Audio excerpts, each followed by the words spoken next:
Magandang araw sa inyong lahat. Bago natin simulan ng kwento, tara't magpapakilala muna ako. Ako nga pala si JM, simpleng tao, pero marunong makontento.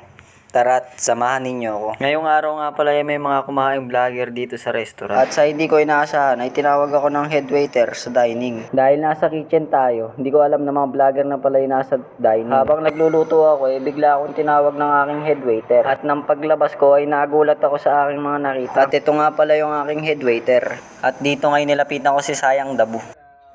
At dito ngayon nag-uusap-usap sila kasi pupunta sila sa bar. Dahil iba-vlog nila yung ex-babes dancer. At ito nga pala si Boss Tropang Gala.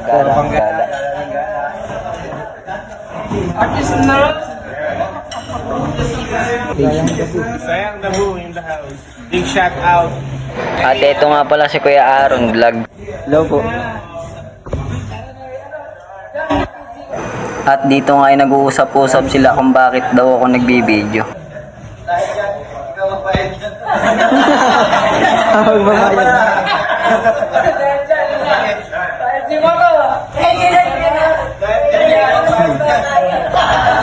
At dito nga ay tinitignan na ni Katropang Gala ang aking page. At dito nga ay makikita niyo si Alog Queen. Napakaganda nga pala niya sa personal. At dito nga tinawag na ako na ibang vlogger at tinignan ang aking page. Live by satellite yan, idol ha. Live. Okay, big shout out po. Sayang Dabu, big shout out. At dito nga ay nabusog daw si Katropang Gala. At dito ay pinipicture na lang nila ang aking page dahil aalis na sila. Bago pala.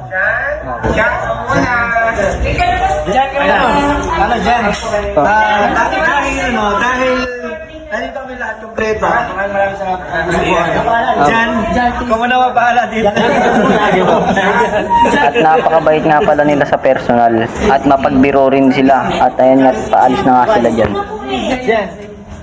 Hey, kakalaw namin. It's TV. Timalas TV. Timalas TV. With the SNB vlogger. Mabuhay po kayo. Salamat po sa napakasarap na food na hinanda niyo po sa amin. Ayan po yung nangyari.